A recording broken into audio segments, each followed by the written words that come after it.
انا ما قلت يا اخي، انت ليش تبقى تدور وتلف وتحاول تنحصر، تحاول تحصل لك مخرج. طبعا ايها الاكارم، ما انا مؤلف له هذه الروايه والله العظيم من عندي، ولا موجود كده في صحيح مسلم، بس هصدمه دلوقتي. والله لو طلعت لي في صحيح مسلم ان عمر هجم على دار الزهراء لن اخرج بك، وبينت ان الروايه ضعيفه ولا تصح، والزمتك بالزامات خليتك تتبرأ من الحديث. اجلد ابو معاويه. يا الله، سلام عليكم. السلام عليكم. عليكم السلام، حياك الله الاخ الشيخ ابو باسم. اهلا وسهلا.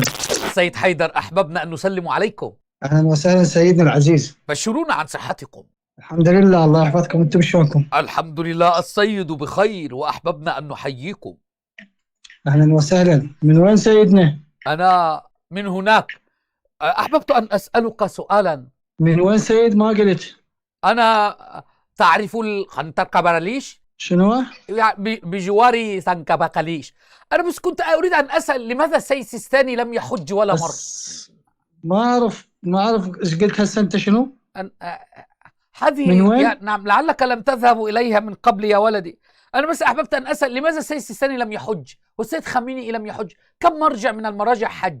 انت سيد معمم، المفروض انت تعرف الجواب. انا اسالك مو انت نعم، ما هم لم يحجون لأن عندنا من حج إلى من وقف في يوم عرفة عند قبر أبي عبد الله كتب له 1,000,000 حجة و1,000,000 عمرة. ايه؟ كتب له 1,000,000 حجة و1,000,000 عمرة. يعني ما اعرف هسه انت تقصد هو يروح يوم عرفه القبر ابو عبد الله ما يروح للحج؟ كثير يفعلون ذلك للأسف يا شيخ. بصراحة يا شيخ أبو لا باسم، لا أنا لا، أنا يعني انت أنا تقول، يعني انت تقول السيد السيستاني يروح العرفه وما يروح للحج؟ لا لا، أنا اسمي رامي عيسى الصراحة، وأحببت اعرفك رامي عيسى. اقول له يعرفني كده. طب لا، طب عارفني اجيبني يا عم بقى، ولازم اقول لك المكان اللي انا قاعد فيه؟ لازم تعرف المكان اللي انا قاعد فيه يا شيخ ابو باسم. حياك، اهلا وسهلا بك يا شيخ ابو باسم. لا، انا قلت لك لماذا السيد السيستاني لم يحج. لم يحج السيد السيستاني، عنده 95 سنه. امر يخصه يحج ما يحج، امر يخصه، من استطاع ايوه، عليه سبيلا، انت ما مسؤول ما عليه. يستطيعش ليه بس؟ يعني ما تعب وراح بريطانيا وانجلترا يتعالج، كان يستطيع ومش عارف يحج الى كربلاء. طب كم مره حج السيد؟ الحج انا، نعم. أنا هم ما رايح للحج. شنو يعني؟ ماشي، ما انت ممكن عشان مسكين واخدين فلوسك باسم الخمس، لكن انا اريد يا شيخ ابو باسم اعرف لماذا نحن اهل السنه والجماعه هم الذين يحجون. ايه يا شيخ ابو باسم، انت عندكم ولاده؟ فانا بس كنت اريد ان شلون؟ اعرف. لا، ما فيش، انا سمعت حاله ولاده عندكم. انا بس كنت عايز اعرف لماذا السيد السيستاني لم يحج. اجبني اجابه شافيه يا شيخ ابو باسم. يا اخي من استطاع عليه سبيلا، من قال لك هو مستطيع؟ احسن، نعم، غير مستطيع. من قال لك هو مستطيع؟ ما مستطيع. انا هم ما رحت للحج، ما عندي امكانيه، ما رحت للحج. وهو ممكن يكون ما مستطيع، ما عنده امكانيه. ايه. نعم. شنو يعني؟ هسه شنو يعني مثلا اللي ما يروح للحج خارج نعم. عن الدين؟ عندكم رواية في كتاب بحار الأنوار إن اللي يترك الحج وهو قادر عليه فيبعث يهوديا. أنا خايف سيسي ثاني يكون ايه، لا يهودي. قادر عليه ولا ما قادر عليه، يعني شنو؟ طب وخامنئي إيه، قادر ولا مو قادر؟ ممكن برضو يكون مو قادر. ها؟ فقراء هؤلاء المراجع، الواحد ما بيسمع قصص حياتي قلبه ينكسر كده ويريد أن يبكي دموع تماسيح. نعرف أن المراجع فقراء. المراجع منو قال فقراء؟ يعني مستطيعين هم ما بيحجوش ليه؟ منو قال فقراء ومنو قال مستطيعين؟ هم ممكن من أغنياء يقول؟ ولكن ليسوا مستطيعين. ما بيمشيش على 2، بيمشي 4. هسه ما اعرف، انت منو قال لك هم اغنياء؟ لا بالله عليك ما تجنني يا شيخ ابو باسم. اقول لك فقراء تقول لي مين اللي قال لك فقراء، اقول لك اغنياء تقول لي مين قال لك اغنياء. انت قاعد وياهم، انت شايفهم؟ لا. يعني ايش مدرك فقراء، ايش مدرك مستطيعين؟ هذا ليش هذا؟ هاي غيبه، والغيبه اكل لحم الميت، اكل لحم الميت. الغيبه ان تاكل لحم الميت. أن تاكل لحم اخيك ميتا فكرهتموه. الله هذه عليك. غيبه. انت سجابك على الغيبه يا عمي. هسه نعلمك بالدين ما ادري والله. ليش تحرجني امام الجمهور يا شيخ ابو باسم؟ ليش هذا الاسلوب؟ ما هذا امام الجمهور، مو خطيئه اعراض، بس انت جاي تاخذ غيبه بالعالم. ليش يا شيخ ابو باسم؟ لا تحرجني امام الجمهور يا شيخ. وانت عشان عندك ثقافات ومعلومات تحرجني امام الجمهور؟ ليش تصير غيبه العالم؟ زين بعدين السيد السيستاني حج او ما حج، سيد الخامنئي حج او ما حج، انت شنو راح ياثر عليك مثلا؟ شنو راح ياثر على الدين؟ ابين ان هم يعني يقتدون باليهود كما في الروايه التي في بحار الانوار يعني. شيخ تدري مثل شنو الروايه؟ ان من لم يحج يعني عاش حياته ولم يحج مات يهوديا. عندك روايه في كتاب بحار الانوار. إذا كان مستطيع ما كمل هو الرواية، لا مستطيع. تدلس لا تدلس بالرواية، ما هو لو كملها إذا كان مستطيعا.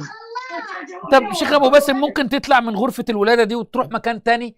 لحسن الصوت عندك فيه ازعاج جدا، لو تدخل في غرفه تانية. اسمع نعم. ما اسمع شنو؟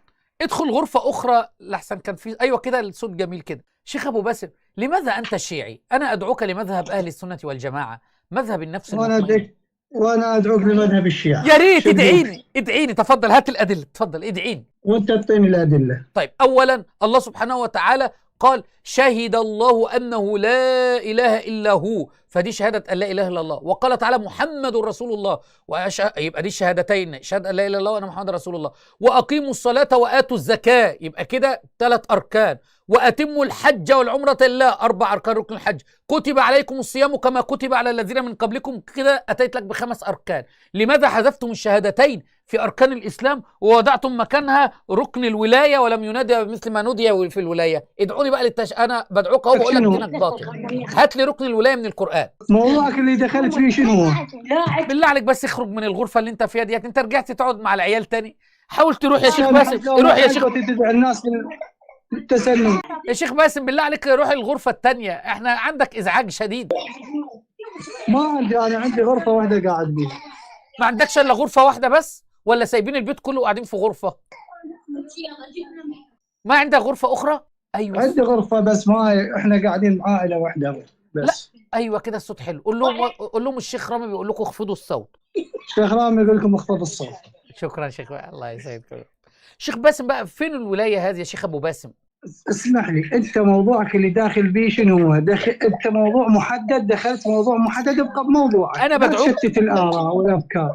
نعم صحيح، احسنت يا شيخ، احسنت. حتى تبقى بوحده الموضوع. حاضر يا شيخ. انت دخلت بموضوع ليش المراجع ما يحجون؟ نعم ليش؟ وجاوبتك على هذا الموضوع، بعد شنو بعد تدخل بموضوع ثاني؟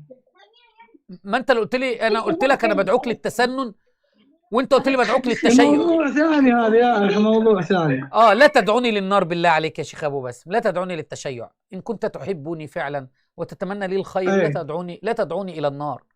فالتشيع ادعوك الى النار؟ والله التشيع مصير النار، فلا تدعوني الى النار. بارك الله فيك. شلون اثبتت انه التشيع الى النار؟ وحد الله. اشهد ان لا اله الا الله واشهد ان محمدا عبده ورسوله. احسن. انت شهدت، من تشهد بالشهادتين فقد اسلم. انت شلون تدعوني، شلون اجزمت ان انا من اهل النار؟ ما هو الله سبحانه وتعالى قال وما يؤمن اكثرهم بالله الا وهم مشركون. وتاني حاجه في ناس شهدت الشهادتين وصلت وصامت وحجت وهتخش النار. ما هو في مسلمين هيدخلوا النار. صحيح.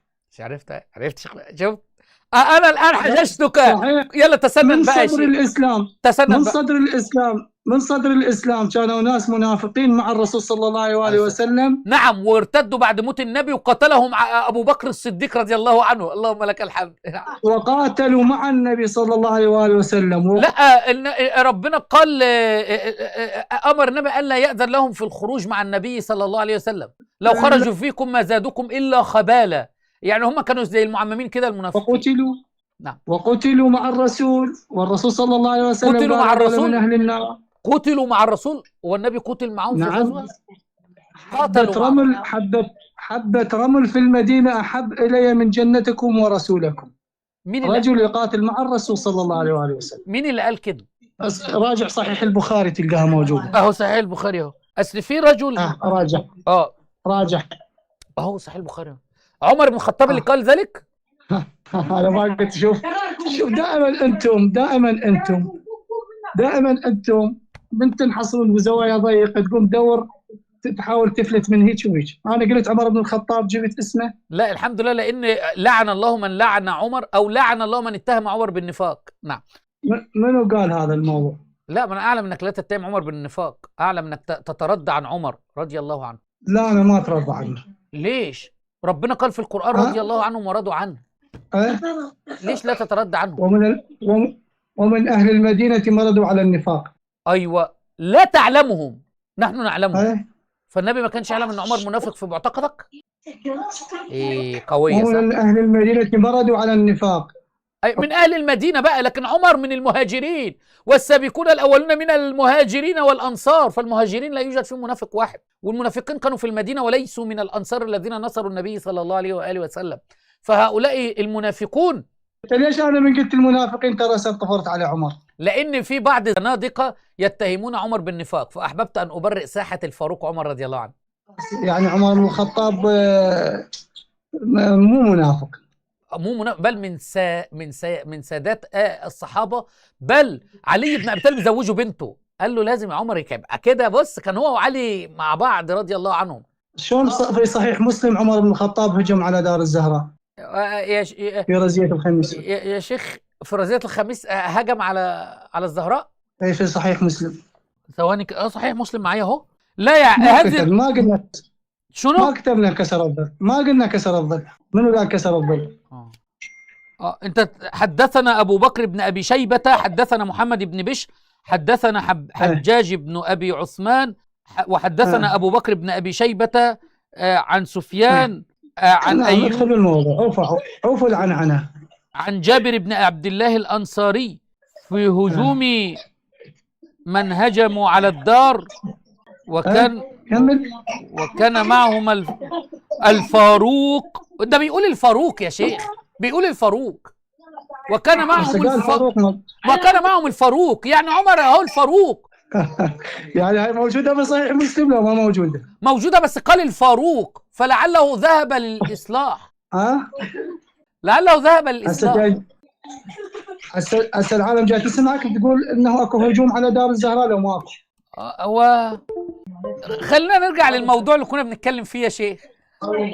لا اكو هجوم لو ماكو هجوم. طبعا ايها الاكارم، انا مؤلف له هذه الروايه والله العظيم من عندي، ولا موجود كده في صحيح مسلم، بس هصدمه دلوقتي. الصوت يقطع يا شيخ ابو باسم. رامي عيسى الصوت. نعم اسمعني، يعني صحيح مسلم يقول اكو هجوم لو ماكو هجوم. اكو هجوم، لكن ليس هو سبب في كسر ليس هو سبب في قتل الزهراء. انا ما قلت يا اخي. انت ليش تبقى تدور وتلف وتحاول تنحصر، تحاول تحصل لك مخرج؟ انا قلت اكو قتل. لا الهجوم انا قلت اكو كسر ضلع. كان فيه هجوم بس هجوم خفيف. هذا هجوم خفيف، ليس كما انتم تقولون كسر الضلع وعصر. منو قال كسر الضلع؟ انا قلت هسه كسر الضلع. لا اكو هجوم، هجمه مرتده. منو هجم على دار الزهراء؟ هسه ما نقول الاسماء. شنو رايك باللي هجموا على دار الزهراء؟ الفاروق، لكن الله فرق به بين الحق والباطل. انا ما قلت يا اخي، فلعله ذهب. لا تذكر لي اسماء. قلت لك لا تذكر لي اسماء. عوف فاروق وعمر وش اسمه ومحمد بن شو اسمه، عوفهم ذولا. هو الهجوم في ضربات جزاء الزهراء. نعم. بدون ذكر اسماء. يا شيخ يهجموا على دار الزهراء، شنو رايك بهم؟ يا شيخ ابو باسم اسمعني جيدا بالله عليك. حسب سكت العيال اللي عندك يا شيخ ابو باسم، احنا مش قاعدين في روضه يعني بالله عليك. حسب لا ده عيطوا بكوا بالعيال بتبكي يا شيخ ابو باسم. مو العيال لازم يسمعون الكلام حتى يعرفون دينهم. طب بما انك عايز العيال يسمعوا، يا شيخ ابو باسم، كتاب صحيح مسلم في يدي. حسب صحيح مسلم. صحيح مسلم. نعم يا شيخ ابو باسم، انا كنت باخدك رايح جاي، شفت ما تركب ميكروباص وياخدك رايح جاي، وكتاب صحيح مسلم في يدي، والله وبالله وتالله لا في هجوم ولا دفاع ولا خط وسط ولا هجوم على الدار، وانا كنت بشتغلك، واللي قلته لك ده ما فيش كلام ده في صحيح مسلم، بس انا حبيت ابين انكم اما تركتم القرآن ذهبتم ليتلاعب بكم المعممين. اهو صحيح مسلم في يدي. لا موجود. هسه راح اقرا لك الروايه كامله. والله لو طلعت اللي انا قلته من صحيح مسلم ثم هجم ومنهم الفاروق وما شابه ذلك، والله لن اخرج بث في حياتي مره اخرى. والله لو طلعت لي في صحيح مسلم ان عمر هجم على دار الزهراء لن اخرج بث، سواء اللي انا قلته او كلام تاني. دي من اكاذيبكم، وهو صحيح مسلم. ابقى وياي. اتفضل. ابقى وياي. طيب بس يا ولد، استنى بابا بيطلع الروايه. ابقى وياي. وياك ايوه كده. اسكتوا يا اولاد، اسكتوا. ايوه كده يا حجيه، قومي رضعي الواد ده بقى وبعيدي بقى على الرجال عشان الصوت. لا ده كده الواد بيعمل حمام. عموما انا معاك يا شيخ باسم، ما تطلع الروايه بقى يا شيخ باسم بقى. نعم القوية يا القوية. يا شيخ ابو باسم قصدي. اتفضل. القوية يا حبيبي القوية دقائق. فأما علي والعباس والزبير فقعدوا في بيت فاطمة حتى بعث إليهم أبو بكر ابن الخطاب ليخرجوا من بيت فاطمة. هذا وقالوا في مصنف ابن ابي شيبه وليس في صحيح مسلم، صح يا شيخ ابو باسم؟ باشا تثبت شنو بعد؟ في مصنف ابن ابي شيبه يا ابو باسم. كده صوت صرصور الليل بقى. ايوه هذا مصنف في صدمه جميعه حتى للاطفال، صدمه حتى الاطفال عندك كانوا منتظرين تطلع من صحيح مسلم، رحت لمصنف ابن ابي شيبه اللي فيه الصحيح والضعيف والمكذوب اسمع يا شيخ رامي اسمع. تدلل يا بعد قلب رامي يا ورده يا شيخ ابو باسم. ومع الأسف فإن الخليفتين قد روعا الزهراء عليها السلام ولم يرعيا وصية رسول الله صلى الله عليه وآله وسلم. وين هذا بتنقل من موقع مين بقى؟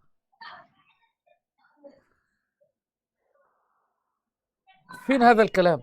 وقد روى البخاري في كتاب الخمس قائلا فغضبت فاطمة بنت رسول الله صلى الله عليه وسلم فهجرت أبا بكر فلم تزل مهاجرته حتى توفيت. فين هنا الهجوم على الدار يا شيخ؟ وأخرج البخاري أيضا في كتاب الفرائض قال فهجرته فاطمة ولم تكلمه حتى ماتت. فين بقى هنا انه هجموا على الدار يا شيخ؟ بتكذب لي يا شيخ، البخاري ومسلم وين هجموا على الدار يا شيخ؟ وين؟ ويقول البلاذري ماليش دعوه بالبلاذري يا شيخ، وين صحيح مسلم يا شيخ؟ مش انت قلت لي هتطلع الروايه من صحيح مسلم ان عمر هجم على الدار، وانا قلت لك مفيش، وانت قلت لي لا في، وجادلت السيد رامي عيسى. اعتذر يا شيخ.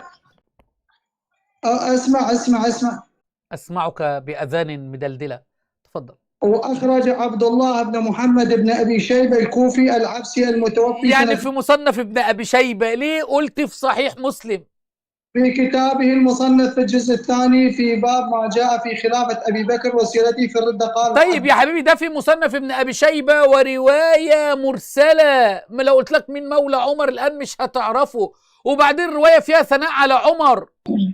الرواية يعني موجودة الرواية عندكم لو ما موجودة؟ فين في صحيح مسلم الرواية اللي انت جبتها ديت؟ اقرأها لي كده، اقرأها لي، اقرأ الرواية. دقائق. هي مش في صحيح مسلم، في مصنف ابن أبي شيبة زي ما أنا قلت لك اهو. دقائق ليه وانت تطلع رامي الفرن هو فيها يا شيخ ابو باسم؟ دقائق يا اخي دقائق. حاضر. اما العيال وين الاولاد؟ طلعت كانوا عاملين ازعاج ان شاء الله. طلع الروايه يا شيخ، طلع الروايه يا شيخ ابو باسم. بس اعتذر للبخاري ومسلم. محمود السيد بيقول لك في التيك توك لازم تعتذر للبخاري ومسلم لانك كذبت عليه. دقائق يا دقائق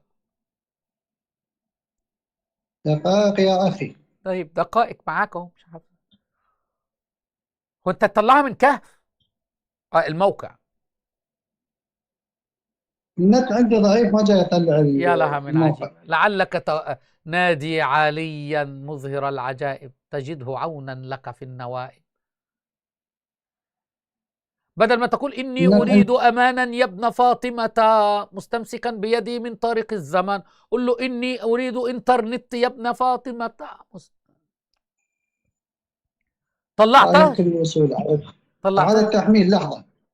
تحميل؟ إن النت يحمل تحميلا محمللا. ما تضحك بقى يا شيخ ابو باسم، انت ما بتضحكش خالص. ما بتضحكش خالص يا شيخ ابو باسم. شيخ ابو باسم. نعم جايك لحظة دقائق طويلة. اضحك وانت بتقول اي حاجة. طيب دقائق يا عم معاك اهو. معاك شيخ ابو باسم، مش عارف والله. ايه ده؟ طلعتها؟ العقد الفريد الجزء الثاني. العقد الفريد لمين؟ العقد الفريد لمين؟ ابن عبد ربه. يعني علمك العقد الفريد ابن مين؟ مين هو ابن عبد رب؟ المهم هسه احنا مو موضوعنا، ومن حديثه ومن حديث حذيفه قال كنا جلوسا عند رسول الله. السند بقى، السند يا شيخ ينفع تجيب لي الصحابي على طول كده؟ مش المفروض السند يا شيخ؟ تاريخ الطبري او شو اسمه ابن عبد ربه، تاريخ الطبري. تاريخ الطبري ابن عبد ربه؟ لا جايك مصدر ثاني، هذا مو المصدر ذاك تركناه. هو ممكن ابن تاريخ عبد ربه الاسم الثاني للبخاري، وتاريخ الطبري الاسم الثاني لمسلم. مش كنت في صحيح من البخاري ومسلم دلوقتي؟ رحت للكتب التاريخ اللي مليئه بالموضوعات والمكذوبات والمناكير. مش المناكير، لان انا عارف دماغك هتروح. لا مش المناكير اللي هو ده، لا الروايات المنكره ومخالفه الضعيف للثقه يا شيخ فين الاستيعاب، الجزء الأول استيعاب، تعرف من؟ هات الروايه يا شيخ. لابن عبد البر. نعم هات الروايه. صح؟ هات لو أنا الروايه. غلطان. نعم نعم هات الروايه. الجزء الأول صفحة 298. اقرا السند بقى، اقرا السند تفضل. حدثنا محمد بن أحمد، م. حدثنا محمد بن أيوب مين محمد بن ايوب يا شيخ؟ بن عمرو، مين محمد بن ايوب؟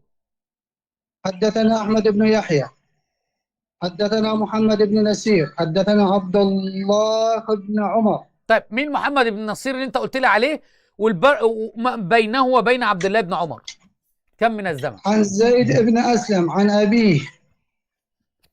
يعني عبد الله بن عمر منين؟ عبد الله بن عمر منه؟ لا قبل عبد الله بن عمر محمد بن من؟ المهم مين محمد بن نصير؟ بقول لك هات لنا ترجمته. عن عمر بن زيد بن أسلم عن أبيه أن عليا والزبير كانا حين بويع لأبي بكر يدخلان على فاطمة فيشاورانها ويتراجعان في أمرهم، فبلغ ذلك عمر. واحدة واحدة بس، واحدة واحدة نمسك. فقال يا بنت رسول الله والله ما كان من الخلق أحد أحب إلينا من أبيك، وما أحد أحب إلينا بعده منك. الله أكبر. عمر بن الخطاب بيقول لفاطمة والله ما أحد أحب إلينا بعد أبيك اللي هو النبي صلى الله عليه وسلم منك. يعني عمر بيشهد الله إن أحب الناس إليه بعد النبي صلى الله عليه وآله وسلم ابنته فاطمة. يا لها من عجيبة يا شيخ أبو باسم. إنها ولقد بلغني. استنى بس يا شيخ، بس قبل ما بلغني عليك ولئن بلغني لأفعلن ولا أفعلن. ثم خرج وجاءوها فقالت لهم إن عمر قد جاءني وحلف لأن عدتم ليفعلن وأيم الله ليفين بها، فانظروا في أمركم ولا ترجعوا إليه. فانصرفوا فلم يرجعوا حتى بايعوا لأبي بكر. الله أكبر. امتثلت فاطمة لأمر عمر بن الخطاب وفعلت فاطمة معهم ما فعل عمر بن الخطاب. إذن إما عمر معصوم أو إما فاطمة ترضى بفعل عمر بن الخطاب. يلا بقى طلعها لنا يا شيخ، طلع حاجتك وأجبنا بقى. هل فاطمة رضيت بما قال عمر بن الخطاب وأمرتهم ألا يرجعوا كما قال عمر؟ يلا يا شيخ. لا مال كمل، خلي أكمل، لا تستقطع الكلام. ما تشرح يا شيخ، اشرح. وتحريف كلمة لأفعلن ولا أفعلن. لأحرقن عليكم، لأحرقن عليكم. عليهم. عليكم، لأحرقن عليكم. عليكم اللي هم من؟ عليكم المجموع فاطمة وعلي والزبير. هتنزل معك ده الالزام. كنز العمال. طيب استنى بس، استنى. كنز العمال. لا استنى، ما انت هتروح تجيب لي روايه تانية. انا الزمتك 4 الزامات، الالزام الرابع هقوله لك اهو. هل احرق عمر عليهم؟ للصدفي. هل احرق عمر عليهم؟ احنا هسه احنا ما جاي نثبت انه احرق او ما احرق. اكو دخول على الدار لو ما اكو دخول؟ ماكو دخول. هو ده دخل اليها وقال في 4 الزامات. الالزام الاول قال الالزام الاول انت قلت ان عبد الله بن الزبير والزبير وكان مين معهم تاني؟ عبد الله بن الزبير ومين؟ لا الزبير وعلي. الزبير وعلي ومين تاني؟ ومن معهم؟ نعم هم علي والزبير. لا كان في ثالث معهم. اقرأ الرواية تاني. هاي برواية كنز العمال. لا الرواية الأول اللي في الاستيعاب. الاستيعاب أيضا علي والزبير. جميل جدا. أنا لو جيت هددت زوجتك الآن، هل أنت تستطيع أن تدافع عنها ولا لا تستطيع؟ أستطيع. طب لماذا علي رضي الله عنه لم يدافع عنها؟ لا هنا ولا لما كسر ضلعها. انت ليش تهرب؟ انت ليش؟ يبقى ده ايوه ليش تهرب؟ يبقى ركز في النقطه دي. يبقى الروايه اللي انت جبتها اول شيء كان عبد الله بن الزبير كما انت تقول يدخل يتشاور مع فاطمه. فايه رايك اما يجي احد الصحابه يسال ام المؤمنين عائشه يطلع علينا خنازير الروافد كحمير المشرشر وعلاء بسكليتة وغيره، ويقول لك يسأل أم المؤمنين، يسأل عائشة كيف. أهو كان بيدخل يتشاور عليها الزبير، هو لم تتكلم في هذا. ده رقم واحد، إلزام، ابقى شوفه. رقم اتنين، عمر بن الخطاب قال والله ما أحد أحب إلينا بعد أبيك منك، فشهد عمر على أن أحب الناس إليهم فاطمة. فلو واحد داخل يقتل واحد يقول له والله أنا بحبك وأنت أفضل شخص، وانا بقى عشان انت افضل في حد، انت مش مجنون انت طبعا الشيخ بس ابو باسم. يبقى ده الالزام الثاني، قال والله انك لاحب الناس الي. ثم قال لا تجعلهم يرجعوا. فقالت فاطمه ولا ترجعوا، فامتثلت لامر الفاروق عمر رضي الله عنه ورضيت بهذا وفعلت بفعله وامرتهم بعدم الرجوع. اما قالت لا ترجعوا، طردت علي من البيت عندك، لان انت اللي جبت الروايه، هو قلت ده هو علي والزبير. فقالت لهم لا ترجعوا، فلماذا فاطمه سلام الله عليها تطرد الامام علي سلام الله عليه من البيت ويخرج في الخارج يبكي على باب البيت؟ بكتبك، هاي بكتبك مو بكتبي. الله اكبر، جيت تلزمني بكتبي، دعست الزامك وبينت ان الروايه ضعيفه ولا تصح، والزمتك بالزامات خليتك تتبرأ من الحديث. اجلد ابو معاويه، خليتك تتبرأ من الحديث يا شيخ ابو بس. ليش ما تذكر قال لا احرقن عليكم؟ ليش ما تذكرها؟ ما هو ده الالزام الرابع. عندنا روايه ان من هم بمعصيه فلم يفعلها كتبت له حسنه، فهم عمر فلم يفعل فكتبت حسنة، فهذه حسنة لعمر، لأن لما تهم المعصية وترجع خلاص. فهم عمر بالإحراق فلم يفعل فتكتب حسنة على عمر. وخد الإلزام الخامس، هو لم يحرق لامتثال فاطمة الأمر، فهل رجعوا؟ لم يرجعوا. صحيح، هم بإحراق بيت النبوة فله أجر إن شاء الله، مأجور على هذا الموضوع. هم بإحراق بيت النبوة. أولا أنا بينت لك بقى، لو أنت عايز تأخذ رواية تأخذ بكل الإلزامات اللي فيها. لو هم بإحراج بيت فاطمة ولكن ليس لفاطمة، ولكن لمن يدخل مع ضعف الرواية. بس السيدة فاطمة خافت فطردت الإمام علي من البيت علشان عمر ما يحرقش البيت، وطردته قعد 3 أيام و4 ساعات و5 شهور مطرود بره البيت في معتقدك، صح؟ ليش السيدة فاطمة طردت الإمام علي بقى؟ هو هذا معتقدي. ما أنت جايب لي رواية ضعيفة بتستدل بها. لا هاي كتبك، جاي اقول لك هاي كتب. ما ليس كل ما في كتبنا صحيح، ليس كل ما في جاي تذكر اكو هجوم على الدار. ليس كل ما في كتبنا صحيح. انت اما اتكلمت قلت لي من صحيح مسلم فبينت كذبك، فقلت لي صحيح البخاري فبينت كذبك، فقمت رايح للموضوعات والروايات المكذوبة في كتبنا. ايش اسوي فيك يا شيخ؟ لا مو موضوعات هاي، والله رواية لا تصح، ضعيفة. لا صح، يعني انت بتعتقد بصحتها؟ انت بتقول انا بمعتقدي كتبي صحيحه. بمعتقدك في كتبك صحيحه الروايه؟ صحيحه اي. جميل جدا. لسه السيده فاطمه طردت الامام علي صحيحه. وين كتبي طردته؟ ما هي الروايه، انت قلت لك انت تعتقد ان الروايه هذه صحيحه، قلت لي نعم في كتبك صحيحه. اي في كتبي صحيحه. يعني طردت الامام علي اهو. لا في كتبي هجوم على الدار صحيحه، روايه صحيحه. طب جميل جدا. من اول من ذكر من علمائك الهجوم على الدار؟ اول من ذكر من علمائي الهجوم على الدار، من اول من ذكره من علمائك الهجوم على الدار؟ سليم بن قيس الكوفي. احسنت كده، انت راجل تمام. اهو ها هو عزيزي المشاهد كتاب سليم بن قيس الكوفي. لو اثبتت لي صحه هذا الكتاب لك جائزه مني 2000 درهم عراقي. لو اثبتت لي ان كتاب سليم بن قيس ده احنا ما نتعامل بالدرهم، دينار عراقي، معلش. لو اثبتت لي ان هذا الكتاب كتاب سليم بن قيس، مين اللي اوصل الكتاب؟ من اللي اوصل لنا الكتاب من سليم بن قيس؟ أبان دينار اشتري ب5 بيضات. أبان بن ابي عياش هو اللي اوصل لنا الكتاب عن طريق سليم بن قيس، صح؟ ايه. طيب أبان بن ابي عياش اعترف الخوئي انه ضعيف، وغيره اعترفوا انه ضعيف، وأبان بن ابي عياش جه قال لهم ده في واحد اسمه سليم بن قيس كان صاحب الامام علي، قعد كتب الكتاب دوت، وبعدين جالي سليم بن قيس وقال لي خد بقى الكتاب ده لان انا ههرب، اصل عايزين يموتوني، وقام مديله الكتاب. وأبان بن ابي عياش طلع قال لهم ده انا صادق قوي. طب فين سليم بن قيس ده؟ مش مهم بقى، ما تدوروش ورايا، انا صادق قوي وعمري ما اكذب عليكم. وطلع هربان سليم، وطلع ولا في سليم بن قيس ولا سليم بن بطيخ وطلع كله اكاذيب، يبقى تاخد دينك. بكتبك الروايات موجوده يا حبيبي كتاب سليم بن قيس يعني كتاب سليم بن قيس صحيح؟ انت ما تحتاج علي بكتاب سليم بن قيس. لا انت انا جاي احتاج عليك بكتبك. تعتقد بصحه كتاب سليم بن قيس؟ انا جاي احتاج عليك بكتبك. انا سالتك عن كسر الضلع فقلت لي في كتبك صحيحه، هل تعتقد بصحه كتاب سليم بن قيس؟ اي صحيح. جميل جدا. هنا في صفحه قال في دعاء رسول الله لعلي ابان ابن، في صفحه 303. احنا ما عندنا الكتاب صحيح. لا ما انت قلت دلوقتي انك بتعتقد بصحه سليم بن قيس.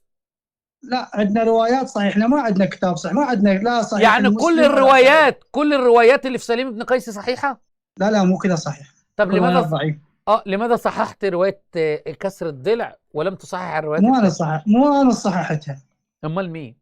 العلماء صححوها. مين علمائك اللي صححوا كتاب سليم بن قيس؟ مو صححوا يا اخي، صحيح ما صححوا الكتاب، صححوا الروايات. ايوه. طب ممكن تقرا لي الروايه بسند من كتبك كسر الضلع؟ ما انا منو قال كسر الضلع؟ منو قال اصعب شيء اما تحور معمم دماغه مربعه، هيتعبك ويتعب المشاهد. امال كسر الضلع يعني؟ شنو؟ كسر الضلع شنو؟ انت شو جاي تطفر؟ ايش بيك؟ كسر الضلع صحيح ولا ضعيف؟ انت جاي تطفر. لا ما بطفرش. يعني اثبتنا اكو هجوم على الدار.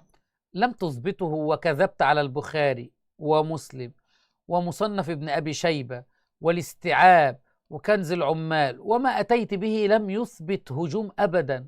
ما اثبت هجوم وعجزت، وما قلت لك انت هذا صحيح عندك، قلت لي نعم صحيح في كتبك، فرجعنا انا وانت الى كتبك فعجزت عن اثباتها، وقلت اول من تحدث فيها هو سليم بن قيس. قلت لك الكتاب ده ضعيف من واحد كذاب لانسان ليس بموجود، واحد مش موجود بيقولوا اعطى الكتاب لواحد كذاب، فالاثنين كذبه خرافات، فلم تستطع الرد علي يا شيخ ابو باسم. لا كتبك يثبتها، كتبك تثبت الهجوم.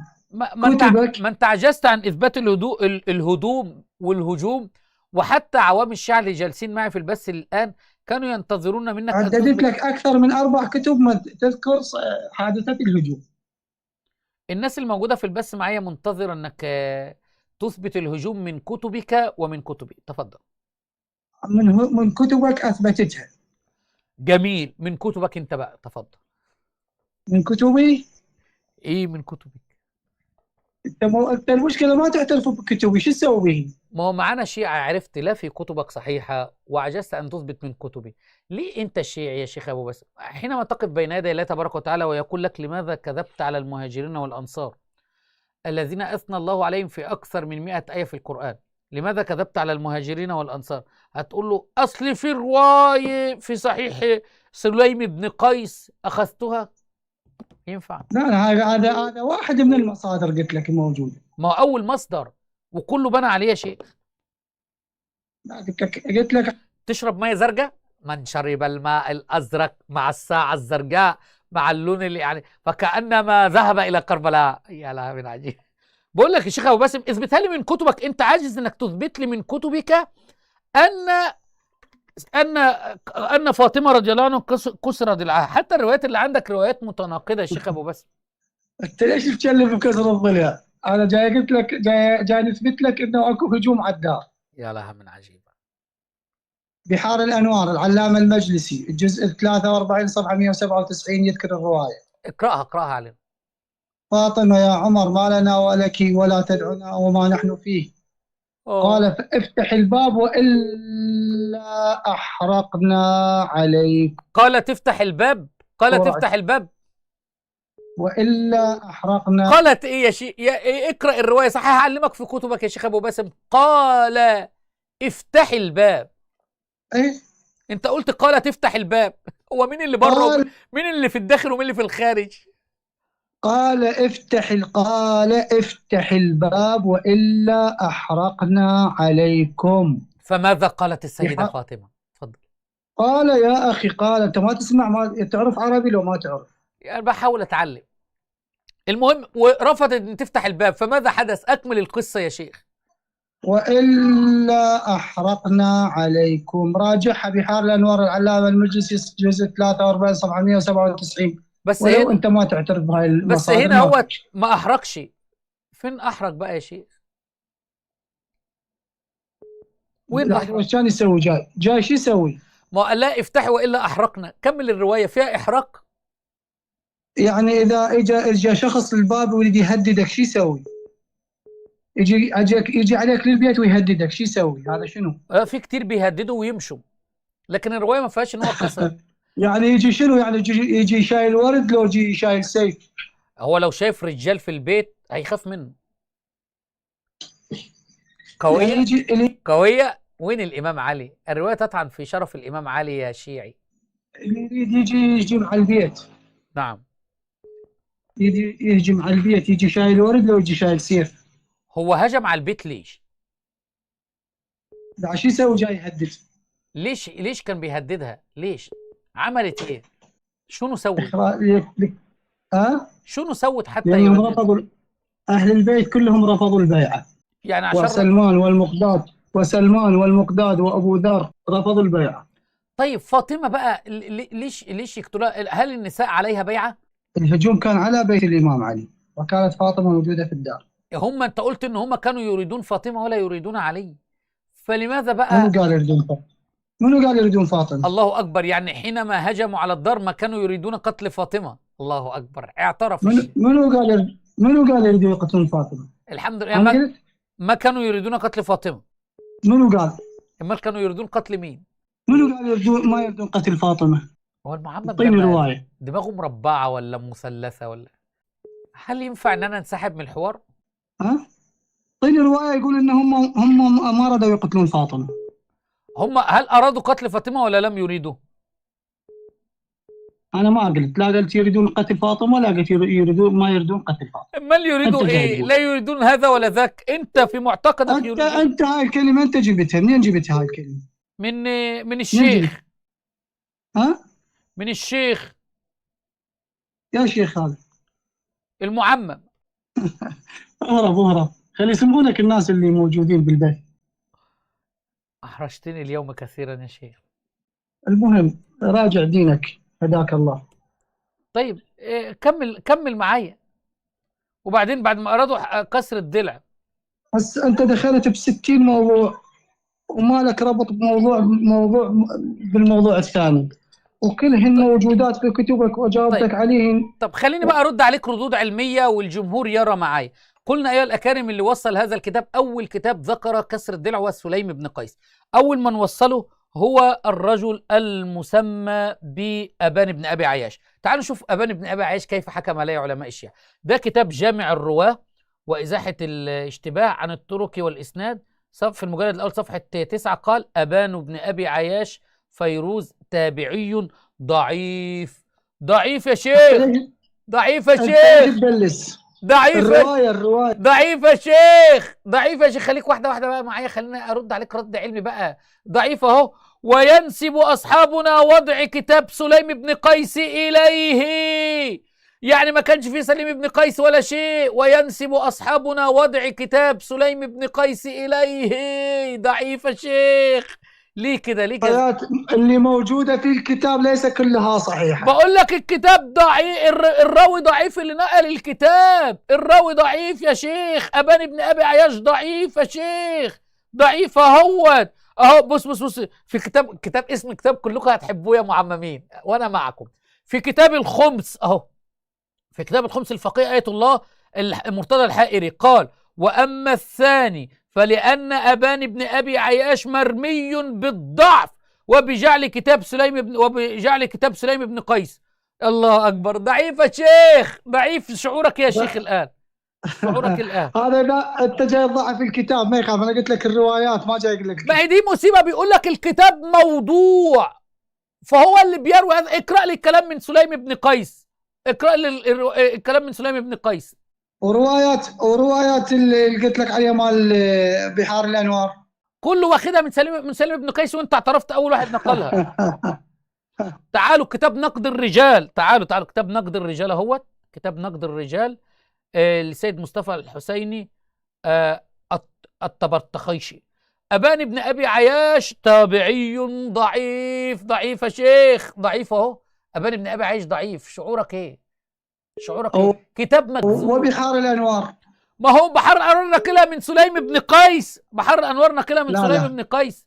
لا لا لا لا لا، طب أنت متوهم. طب تعالى للنقطة الثانية بقى. سليم بن قيس، مين هو سليم بن قيس؟ شوفوا معايا، ده كتاب الرجال لابن الغضائري من أعظم كتب الحديث عندهم. قال: سليم بن قيس الهلالي العامري روى عن أمير المؤمنين الحسن والحسين وعلي بن الحسين، وينسب إليه هذا الكتاب المشهور. وكان أصحابنا يقولون إن سليما لا يعرف ولا ذكر في خبر، وقد وجدت ذكره في مواضع من غير جهة كتابة ولا من رواية أبان بن أبي عياش. الأولاد رجعوا تاني، يا ليلى بيضة، ده احنا ما صدقنا مشيوا. فكتاب ابن سليم وقد ذكر الرجال من الأحاديث أهو، والكتاب موضوع أهو والكتاب موضوع لا مرية فيه، وعلى ذلك علامات فيه تدل على ما ذكرنا. فكتاب موضوع يا شيخ، يعني مش موضوع انشا اللي كنت بتكتبه وانت في الابتدائي، لا، الكتاب موضوع أي مكذوب. فمش عيب تستدل على كسر الضلع بكتاب موضوع مكذوب، واللي نقله أبان بن أبي عياش ضعيف. دينك كله من مكاذيب وضعفاء وجهلة ومجهولين، وتترك القرآن اللي أثنى على الصحابة والمهاجرين اللي منهم عمر بن الخطاب. جيد. الكتاب موضوع. نعم، الكتاب موضوع. نعم. والمصادر اللي رويت لك إياها من كتب السنة ما فيهاش ولا مصدر يقول أن عمر كسر ضلع الزهراء أو هاجم على الدار. أنا عارف لأنك تورطت وتوترت ولم تستطع أن تثبت الأول كتاب نقل كسر الضلع، ولم تستطع أن تثبت سليم بن قيس ولا أبان بن أبي عياش للأسف. الكتب اللي ذكرت لك إياها وين؟ طيب، كتب السنة. تعرف كتاب مشرعة بحار الأنوار لآصف محسني؟ تصحيح وتضعيف بحار الأنوار لآية الله العظمى عندكم آصف محسني. تعال نشوفوا قال إيه على الكلام ده في كتاب مشرعة بحار الأنوار لآية الله آصف محسني. ثواني، راح فين؟ رحت فين يا آصف؟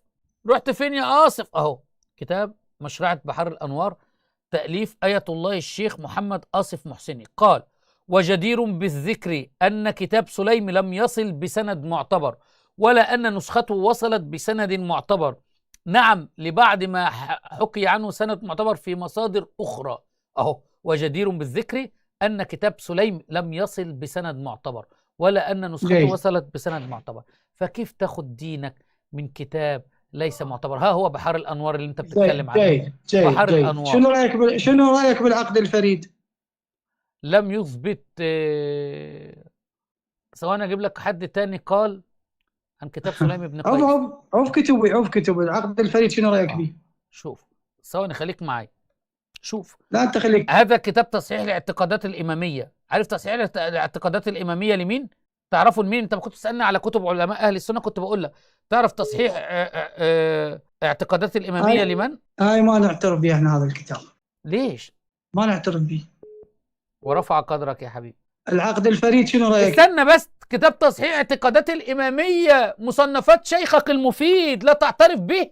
شنو رأيك به؟ ثواني، كتاب تصحيح اعتقادات الإمامية للمفيد لا تعترف به؟ ايه، لا تعترف بالشيخ المفيد؟ لا ما اعترف بالشيخ المفيد، بس هذا الكتاب كتاب روايات جدا ضعيفة. هو كتاب تصحيح اعتقادات الإمامية به روايات ضعيفة؟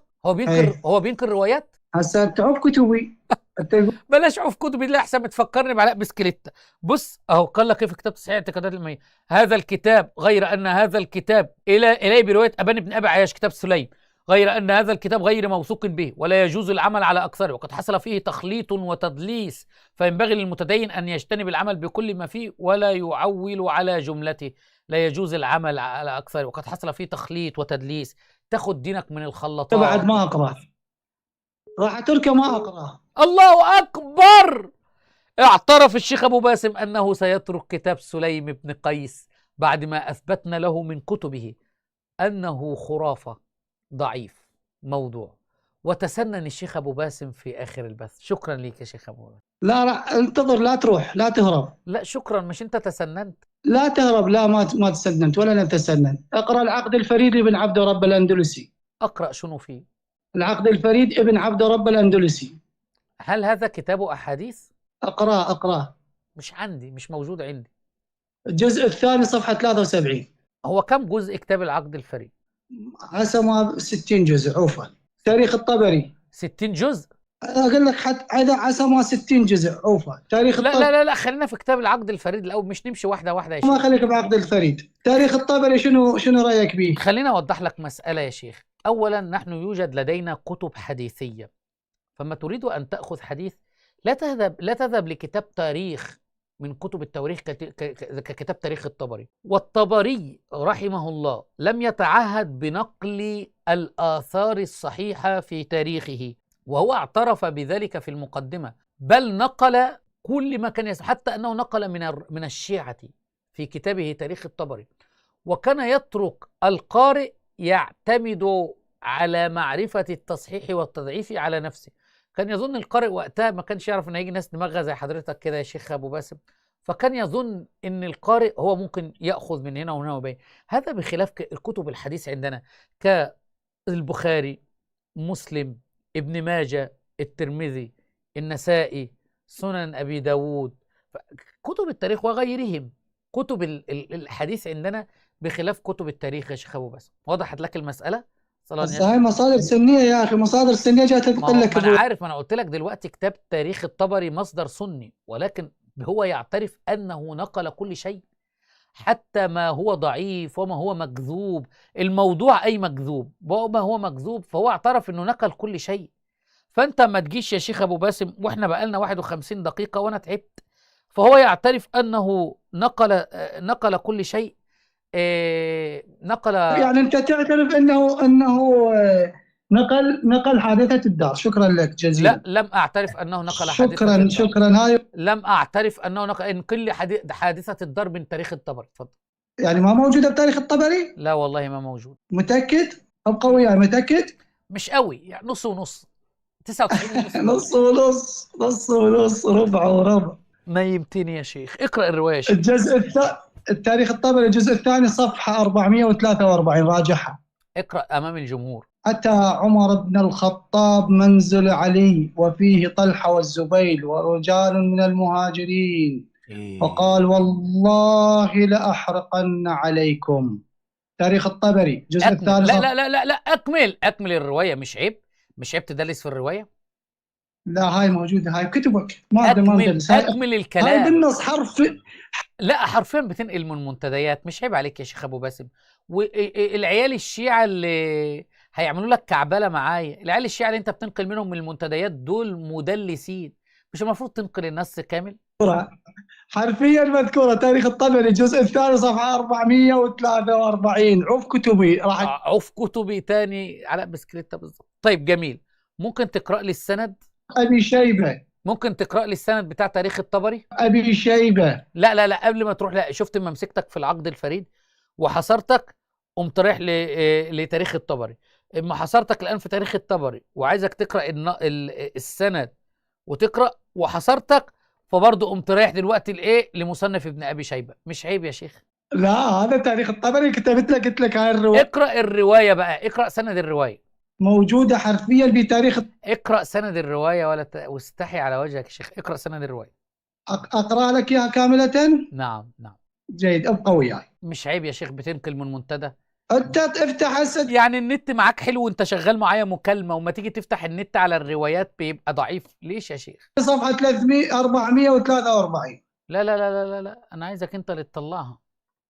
اي تاريخ الطبري اي واحد هسه عنده موجود يسمعنا خليه يفتح تاريخ الطبري الجزء الثاني صفحة 443. بس المشكلة ان الكتاب مو عندي.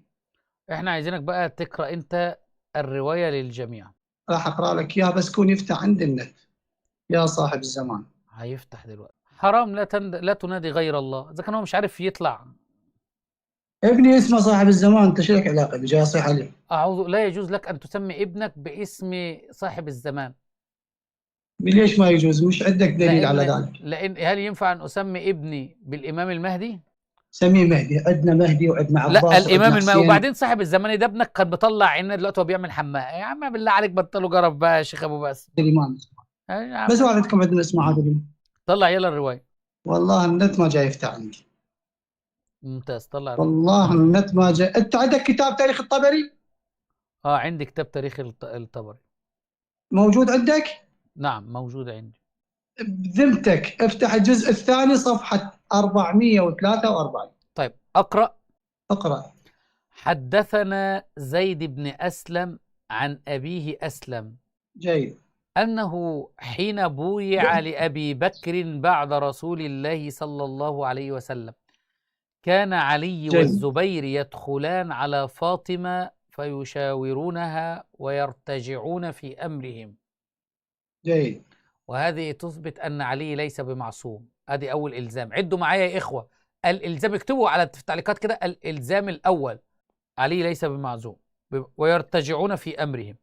فلما بلغ ذلك عمر بن الخطاب رضي الله عنهم أجمعين خرج حتى دخل على فاطمة فقال: يا بنت رسول الله صلى الله عليه وسلم والله. منو هذا اللي يدخل على فاطمة؟ منو هذا اللي يدخل على فاطمة؟ عمر بن الخطاب. منو هذا اللي يدخل على فاطمة؟ عمر بن الخطاب.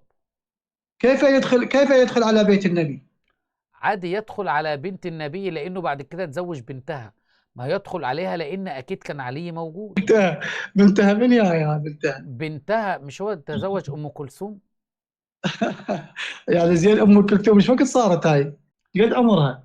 لا، تزوجها بعد موت فاطمة. علي زوجه إياه بدليل بحر الأنوار، وسائل الشيعة، كتاب الكافي لمحمد بن يعقوب الكليني، ذاك فرج غصبناه، وصححها المجلسي في فاطمة الزهراء اصلا عمرها 19 سنة وتوفت. ايش وقت صارت عندها بنت؟ ايش وقت كبرت؟ ايش وقت تزوجها عمر اللي عمره 60 سنة او 70 سنة؟ نمسكها واحدة كافي واحدة. منها. هل حينما ماتت فاطمة كان عمر عنده 70 سنة؟ كمل الرواية. لا لا لا لا، خلينا نمسكها واحدة واحدة عشان أبين هذه الكذبة، وهبين لك علماء الشيعة اللي اعترفوا بزواج عمر من أم كلثوم. خليك معي بقى، لا لازم أطلعها لك. زواج. صح لو لا؟ تاريخ الطبري يقول. لا لا لا لا لا لا لا، ثواني. لا ثواني ولا دقائق. لا لا لا، اما رد لك على أكذوبة أكذوبة إن عمر لم يتزوج بنت. شوف ده موقع ابن الذين، ابن الذين ده شوف هنا ورد في أحاديث وبطرق صحيحة. الحديث الأول روى الكليني في باب المتوفى عنها زوجها المدخول بها أين تعتد وما يجب عليها بسند عن أبي عبد الله رضي الله عنه قال: سألته عن المرأة المتوفى عنها زوجها أتعتد في بيتها أو حيث شاءت؟ قال: بل حيث شاءت. إن عليا لما توفى عمر أتى أم كلثوم فانطلق بها إلى بيته. ماذا ترد على هذه الرواية اللي في كتاب الكافي؟ الموضوع عمر وصل البيت. طب خليها الثانية. قال المجلسي عن هذه الرواية موثق، حديث صحيح. من أنت بقى؟ سامحني في الكلمة يا أبو باسم، من أنت أيها الجاهل حينما يأتي علماء الشيعة أصح كتبك كتاب الكافي يروي الرواية، وممكن تيجي تقول لي ضعيف، يقوم جاي المجلسي في مرآة العقول يصحح الرواية. شعورك إما المجلسي يصحح الرواية وأنت تقول لي كم كان عمر؟ هل المجلسي ما كان يعرف ما تقوله؟ احسنت لا يعرف احسنت. هاي الروايه صحيحه. احسنت. الحمد لله، خليتك تعترف. اجلد ابو معاويه. ثواني اجلد وارجع. هجلد بس على الكاميرا الثانيه وارجع لك. خليك فاطمه لو ثواني بس، هجلد وارجع لك بقى. اجلد ابو معاويه راسه. يبقى دي كانت الروايه الاولى. نرجع بقى لموضوعنا تاني، روايه الهجوم على الدار. قال عمر بن الخطاب: والله ما من أحد أحب إلينا من أبيك. أيها الأكارم، الرواية اللي أنا بقرأها رواية ضعيفة مرسلة وفيها أكثر من سبب في الضعف، ومع ذلك اكتب الإلزام الثاني: عمر ما يحب فاطمة. صحيح ضعيفة. ثواني بس. عمر يحب رسول الله صلى الله عليه وسلم. قال: والله ما من أحد أحب إلينا من أبيك. يبقى ده النقطة الأولى. ماشي؟ عمر يحب النبي، ده الإلزام الثاني. الإلزام الثالث: وما من أحد أحب إلينا من أبيك منك. فعمر يرشد أمام الجميع. عمر بقى أنت عارف أن عمر قوي، ده هو هيضربها وهيضرب علي في دينك وهيقتل ابنها محسن في دينك، فلن يخاف من أحد، فلن يستخدم التقية. فيعترف عمر أنه يحب الزهراء، أن أحب الناس إليه وإلى الصحابة بعد النبي هي فاطمة رضي الله. إيش رأيك؟ جيد. كمل الرواية. يعني تعترف بذلك؟ كمل الرواية. جميل جدا. يبقى كده الإلزام الثالث: أن عمر يقر بمحبته للزهراء وتقديرها واحترامها. يبقى أول إلزام أيها الأكارم، علي ليس بمعصوم. 2، أحب إلى النبي صلى الله عليه وسلم، أحب الناس إلى عمر بن الخطاب رضي الله عنه. رقم 3، بعد النبي لم يقل حفصة ابنته، قال أنت يا فاطمة رضي الله عن الفاروق عمر. كانوا يحبون آل بيت رسول الله صلى الله عليه وسلم. ثم قال: وما من أحد أحب إلينا بعد أبيك منك، وأيم الله ما ذاك بمانعي إن اجتمع هؤلاء النفر عندك. جيد. أكمل أنت كده. أكمل. لا خلي العالم تسمع بصوتك. أكمل. هو دلس في الرواية وقال عليكم، أحرقه عليكم، وهي عليهم زي ما أنا قلت له. هجيبها التدليسة تاني عشان أبينها. الصوت بيقطع. وأيم الله ما ذاك بمانعي إن اجتمع هؤلاء النفر عندك إن أمرتهم أن يحرق عليكم البيت. لا مو هذا مو صحيح. اقرأ الرواية صحيحة. إن أمرتهم أن يحرق عليهم البيت. اقرأ الرواية صحيحة، لا تدلس. إن أمرتهم أن يحرق عليهم البيت. كمل. طب ليش بتقول إن الرواية ليست صحيحة؟ ما الرواية صحيحة. كمل. اقرأ الرواية كاملة. طيب، إن أمرتهم أن يحرق عليهم البيت. أنت ليه بقى قلت عليكم في الرواية؟ لما قرأت الرواية قلت لي في الطبري عليكم، وهي رواية تقول أمرت أن يحرق عليهم وليس عليكم. ليه كذا؟ يعني عليهم. أيوة، ليه كذا؟ إذا قلنا عليهم صحيح. إذا قلنا عليهم شنو الفرق عن عليكم؟ يقول عليهم ولم يقل عليكم ويشير إلى فاطمة، ففرق. لو قال عليكم يبقى يقصد عمر رضي الله عنه عليكم أجمعين، لكن عمر قال عليهم البيت. خليني أكمل.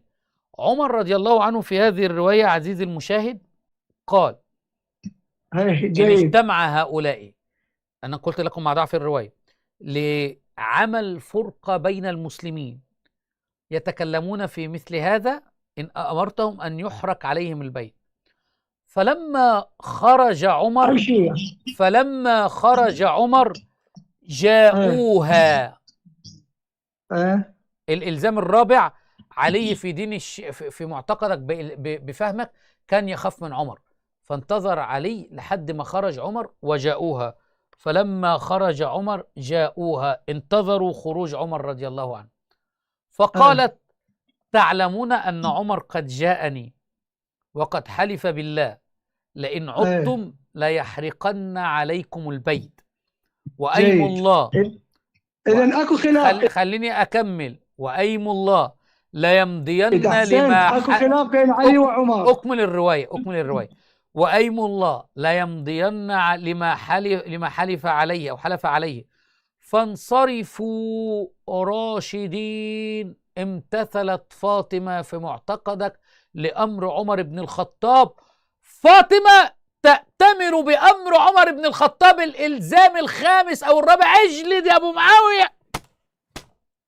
فاطمة امتثلت لأمر عمر. خليك واحدة واحدة بس، ريلاكس، لا تصيح دلوقتي. ده 5 جلدات بس ولا 4 جلدات؟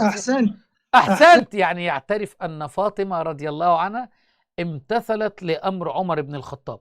قالت: لئن عدتم ليحرقن عليكم البيت، وأيم الله ليمضين لما حلف عليه، فانصرفوا راشدين.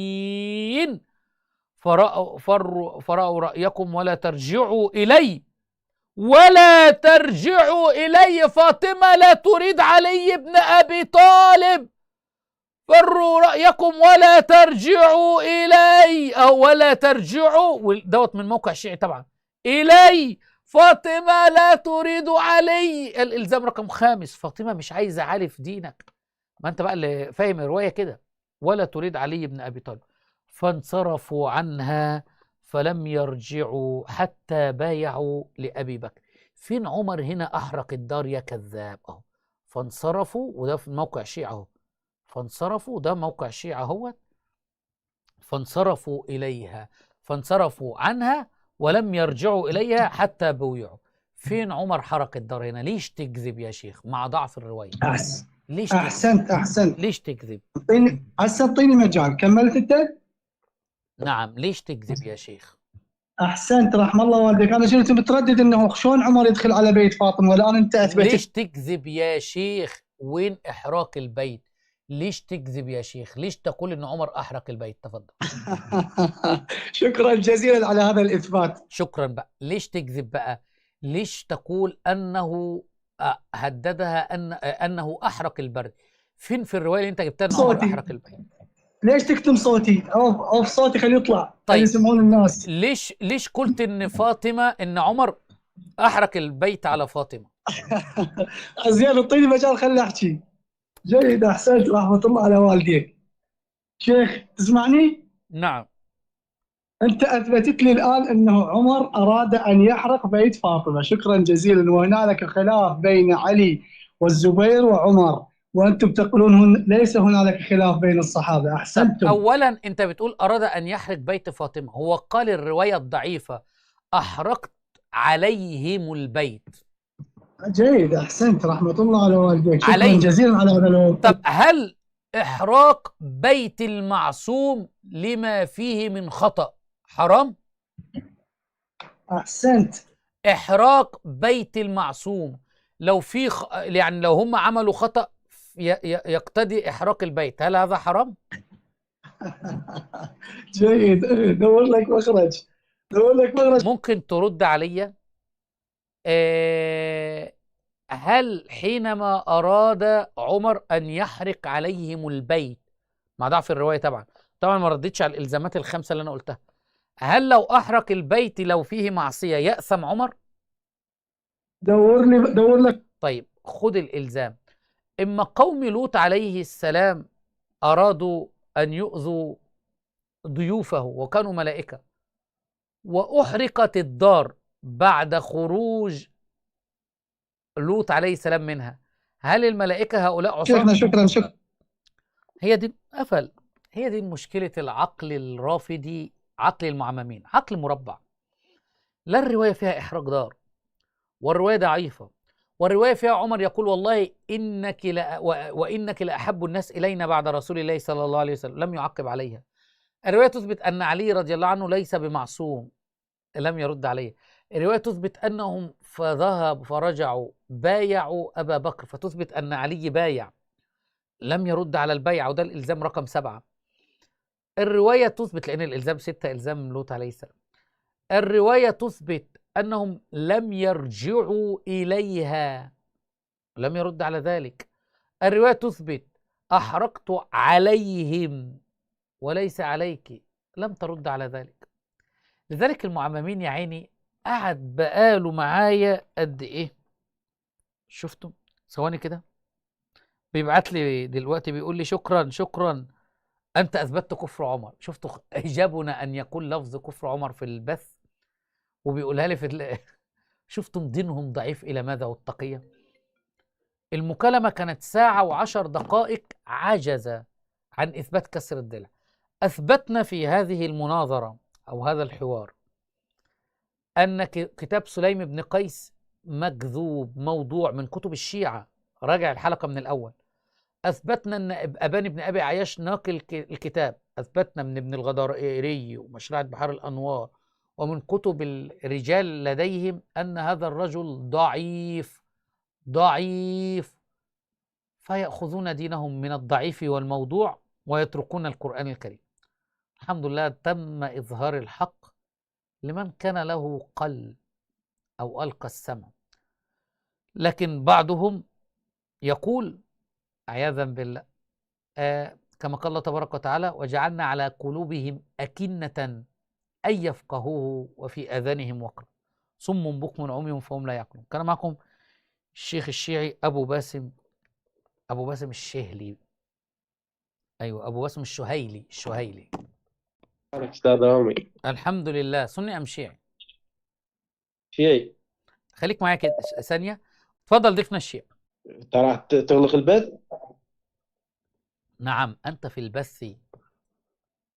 لا أنت راح تخلص، اتصلت عليك. أنت شيعي؟ إيه شيعي. طب تفضل البث شغال، هات سؤالك. يعني صراحة هاي إهانة للإمام علي، إنه سالفة كسر الضلع صراحة. احسن. والله العظيم يعني إهانة ما بعدها إهانة، يعني إن هم نفسهم صراحة تربينا إحنا كشيعة، إنه كلهم كانوا يخافون من الإمام علي، وبس يحضر الإمام علي كلها تظل ساكتة وخايفة ومن رهبة الإمام علي.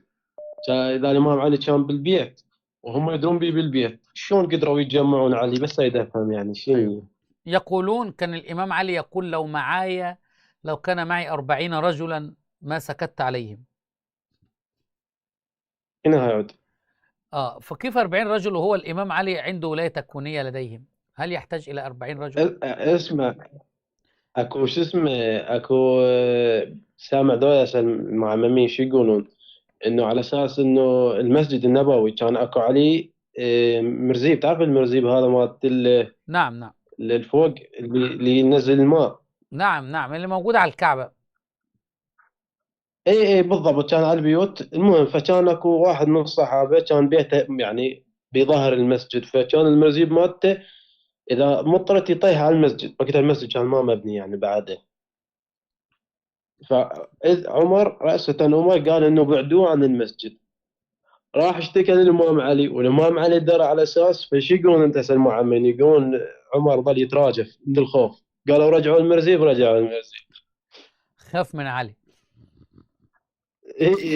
هم الشيعة المعممين يقول ظل يتراجف من الخوف، يعني يرجف الرجفه. قال رجعوه بسرعه، رجعوه لا يجينا علي بن ابي طالب. هذا هيك شلون قدر انه يقتحم بيت علي بن ابي طالب ويسوي هاي كلها؟ أي والله. يعني شلون؟ أي والله. طبعا كان علي يكن الاحترام الشديد لعمر، وعمر يكن الاحترام الشديد لعلي رضي الله عنه. هؤلاء من نصر الله بهم الدين، ومن ثبت الله بهم الملة، وهم الذين نقلوا لنا الدين بعد موت النبي صلى الله عليه وآله وسلم، وهؤلاء هم أصحاب النبي محمد صلى الله عليه وآله وسلم.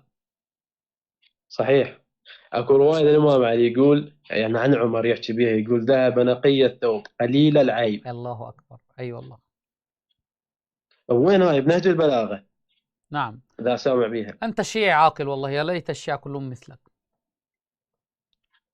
انت هسه تنسب، اذا برايك يعني هسه كلام هذا يتناسب وياه مرجع من الشيعه، مرجع اذا اقلد انا يعني برايك؟ ما في مراجع. ممكن كمال الحيدري قريب شوية لكن لم لا يصل إلى هذا. صح كمال، بس لا انا ما اقلد شو اسمه كمال حيدري. تقصد الصرخي؟ ايه. لا، الصرخي زنديق. ليش؟ أي والله، الصرخي كذاب أشر. الصرخي أحب أن يعمل شو إعلامي لنفسه بعد ما أحرق من قبل مراجع الشيعة وشهدوا بجهالته وما شابه ذلك، وكان يسمي نفسه سيد المحققين، ويقول ده الشهيد الصدري كان يحبني والشهيد الصدري كان يقول كيت وكيت. فما لقى نفسه لا يستطيع، عمل راب وفضح بالراب الصرخي. بعد ذلك قال أنا أريد أن أقول أنا أترضى عن عائشة وعن عمر وأترضى عن ايش هؤلاء. وقت هذا؟ ايش وقت هذا؟ هذا كلام ممكن من قرابة حوالي 5 سنوات أو 7 سنوات. الشاهد لا، أول ما طلع كان يترضى على الصحابة ونفس سالفة كسر الضلع. ولكن هقول لك يا حبيبي، الصرع من عنده 2006 7. الصرخي عنده طوام. الآن يحاول الطعن في عمر بن الخطاب وأتباعه يطعنون في عمر بن الخطاب. الآن يطعن في أبي هريرة رضي الله عنه، ويطعن في بعض الصحابة، ولو طعنات أخرى أظن في عثمان على ما أذكر يعني. وبدأ يطعن في الأحاديث الذي ينقلها أصحاب النبي صلى الله عليه وآله وسلم. وهذا رجل متلون. لكن أنا أريدك يا حبيبي أن تتبع القرآن والسنة، السنة التي نقلها لنا الصحب والآن. تفضل. مبدئيا يعني هو ما جاي ينقل هاي الرواية من عنده، جاي ينقل الروايات اللي تطعن. فجاي يقول لهم هاي شوفوا هاي الروايات اللي تطعن بأبو بكر. جاي أنت بتقلد يراوي الصرخي؟ الناس الروايات. أنت بتقلد الصرخي؟ تقريبا يعني. لا تقلد أحد يا حبيبي، فالصرخي يأخذ إلى بس فوق الهوى. خستك إذا تفهمني، إذا تفهمني. نعم. تسمعني؟ هو اسمعك. من جاي ينقل هاي الروايات اللي على الصحابة والهاي مو من عنده وهو ما متبنيها، بس جاي ينقل يقول لكم يا عالم ترى هاي اكو روايات على هيك على الصحابة، وما جاي من عنده هاي او هو متبنيها، لا جاي يراوي للناس هاي الروايات الكاذبة اللي بحق الصحابة، مو شوف، جاي هو يقول عليهم. لا يا حبيبي، هو يحاول ينقل الروايات بفهمه العقيم، فيقدم مقدمات فاسدة للشبهة التي في قلبه، ليظهر من بعض الروايات أنه أن هذه الروايات تطعن في الصحابة. هو يريد بذلك بفهم العقيم فعل هذا الأمر. هو جاي يقول مو انا اتبناها، عموما جاي يا يقول هاي حبيبي، الروايات جاي عموما يا ينقلها. حبيبي، أنت لن تسأل في قبرك من مرجعك أو هل قلدت الصرخ أم لا. اي صحيح، بس خليني اقول لك يعني صراحة انا هسه انا من بدلت فكري ومن تركت الفكر الشيعي هذا بسببه، يعني والله العظيم يعني لكن الله هو من ما عليه زال بهذا شيعي. الرجل. هو ممكن عادي، ممكن ان هو يكون كان سبب في توصيلك للطريق، لكن في الاول وفي الاخر لا ترجع اليه ولا يكون. وثلاثة أربعة ستة كان يترضى على الصحابة، وكان يقول السيدة عائشة بريئة من هاي التهمة وما كسر ضلع من 2006 و2003 أول ما. طيب، ولكن له كلام اخر عن الصحابه. عموما يا حبيبي، انا ما اريدك الان انك انت تستعن بالله تبارك وتعالى وتترك. أيوه أكيد أكيد. وخليك بالقران الكريم. هل السرخ معصوم؟ إيه. لا ما حد. بس خلاص، انتهى الامر. الله يسعدك. حتى بوقت اللي بس أنت تقريبا ما سمعت كلامه إنه من وقت اللطم كنا نلطم، وهاي وراها قال احنا كنا مع القبورية وكنا كذا وكنا كذا، اتوقع سامعها هاي المحاضرة مالته. لا، يعني هو يعترف ان هو كان مع القبوريه اولا، صح؟ هو قال نحن كنا كالحمير، كنا مع القبورية، كنا والحمد لله الذي أنار لنا طريق الحق طيب يا حبيبي، وكذا. هو اعترف ان هو كان مع الحمير، ولعله يعترف في بعد فتره من الفترات انه ما زال عنده يعني بعض ما عند الحمير ايضا، يعني لم يطهر كاملا، فما زال يرفس. لا هو قال نحن نتبرأ من عندهم ونحن كنا يعني ولكن لا، هذا مغربين ليس دليل على انه على الحق كله. واعترفوا. عموما يا حبيبي، انا تشرفت انا باتصالك. ما اقول لك هو معصوم وما يخطئ وكذا وكذا، بس اعترف وقال احنا كنا خطأانين، وقال احنا صرنا ويا الطريق الصحيح والحمد لله. وحتى خليني اقول لك شغله، انا يا حتى من حبيبي، كنا نلطم صراحه. ما انا عارف ان هو ضد اللطم، مش هو لوحده، انا عندي كمال حيدري افضل منه. عموما يا حبيبي، انا ادري بس يعني بس مرخصتك إيه؟ حتى من كنا بكت من نلطم، كنا مو بس نلطم على الامام الحسين، لا حتى يعني كنا نلطم بما يعني بالمعتقد الشيعي قبل لا نتخلص، كنا حتى نلطم على مظلوميه السيده عائشه والله. يعني هو كان بيلطمكم على السيدة عائشة؟ هو ما كنا يعني الشيعة طيب. وكذا ونلطم طيب، هل مثل أنت تلطم ذولاك. الآن؟ هل أنت كنا تلطم يعني الآن؟ قبل 6 سنين تركناها، من قلت لك هاي طيب، الحد وهو محاضرة الآن وهو وتضرين من هذا يلطم؟ الشيء. وهو يلطم؟ لا طيب شوف لا. طب شوف الصرخ بيعمل إيه، وقول لي رأيك كده. خلينا نعمل لكم أهو أتباع أهو. شو وقت هذا الحكي؟ الراب، حتى أتباعه الرب الصرخ. أنا بس مش هاي عايز أشغله. هاي قبل أنا 6 سنوات، لا لا يا استاذ رامي يا لا حبيبي، تضل تشبك، هاي قبل 6 سنوات قبل لا يتبرى من هذا الشيء، صح اقول بس لك هم كنا هيك عندهم نلطم راب، وكذا. هم عندهم راب يا حبيبي، هم عندهم راب.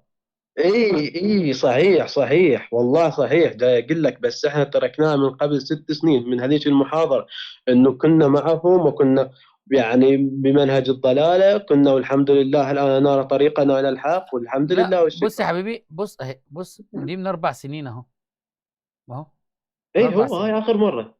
يعني أنا هو واحد بيقول له ايه، واحد بيقول له مأجور اجر مايكل جاكسون، ما هو بص يسوي حركات هيك. اي هاي صحيح والله هاي صحيح أي يعني. نعم، يعني لعله مأجور كأجرك مايكل جاكسون، مأجور أجرك على مايكل جاكسون. يعني حاجة غريبة. عموما يا حبيبي، أنا لا أريدك أنك تتبع أحد إلا القرآن والسنة بس بفهم ملخصتك اخر الصحابة. شيء، اذا تكتب باليوتيوب ملخصتك يعني اخر شيء، اخر شيء تركنا هذا كله، يعني هو قال احنا كنا يعني طيب خطأين خلينا نتكلم انا وانت حول مايكل حول المرجع الصرخي في الخاص، وانت دائما بتتواصل معي وانا اتشرف بيك باذن الله، وان خلينا ان شاء الله هنعمل حلقه عنه قريبا باذن الله. تشرفت هذا بيك يا رامي حبيبي. بس ملخصتك. لان انا معي لا مداخلات اخر شيء. اخرى، معي مداخلات اخرى لا بس اخر شيء، اخر شيء ما طول، اخر شيء ثواني. اتفضل اسمعني. سريعا. اخر شيء وتركنا هذا الشيء، سوينا محفل تقريبا ما اتذكر، كان ما بي لطم، يعني ما بي لطم، بس اذا تبحث هسه باليوتيوب تكتب الصرخيه باليوتيوب. والله انا مش عايز، انا مصدقك ان هي انت، خفيفة. انا مصدقك ان انت بطلت كده، واسال الله ان يوفقك يا حبيبي، وتواصل معايا ان شاء الله بعد البث. صحيح. اسال الله ان يوفقنا واياك يا رب. ايوه السلام عليكم. السلام عليكم. عليكم السلام، اتفضل. شلونك يا اخي؟ الحمد لله. سني ولا شيعي؟ كيف الحمد لله. هداك الله، اتفضل. وياك. بس بخصوص هاي المكالمة الأخيرة والسؤال وراها، هاي المكالمة مع الصرخي سمعتها استوني. انت صرخي؟ لا والعياذ بالله، لا رافضي؟ لا شيعي الحمد لله 12 بس. تقلد السيستاني؟ الحمد لله.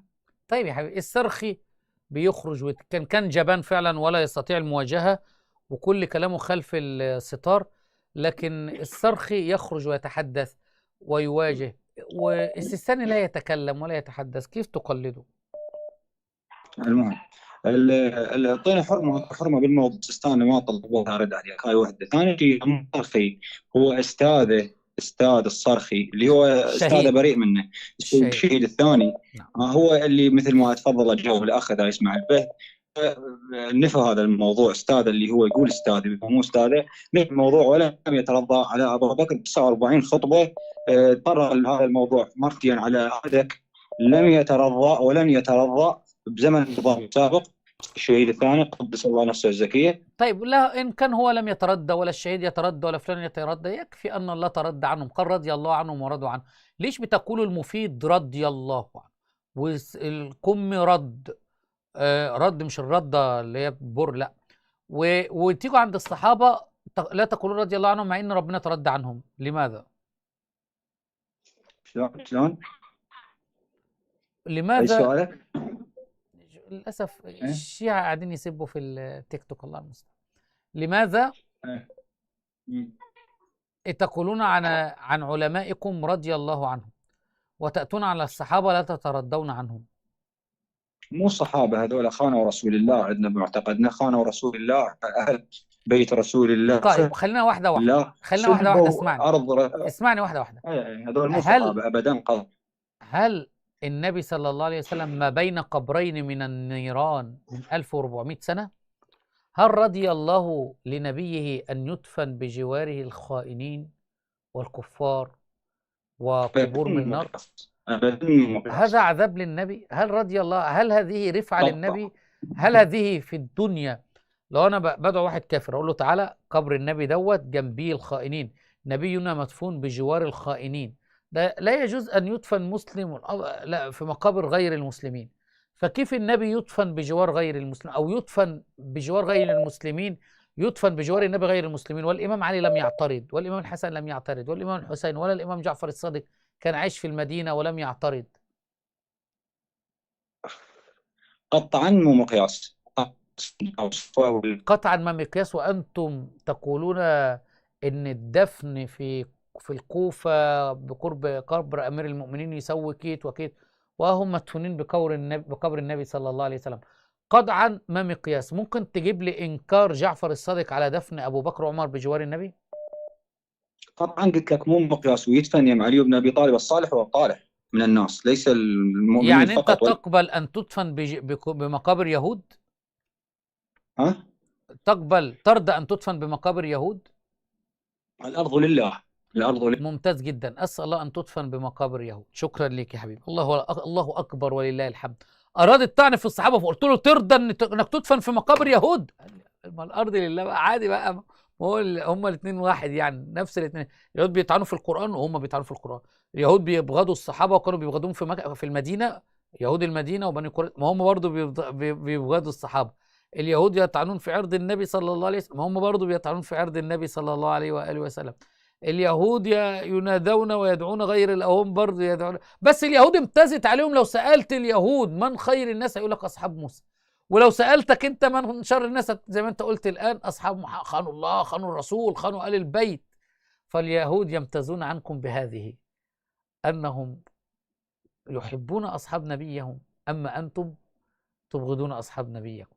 واليهود يحبون التوراة، أما أنتم لا تحبون التوراة. واليهود يحرفون الكلمة عن مواضعه، وأنتم تحرفون الكلمة عن مواضعه.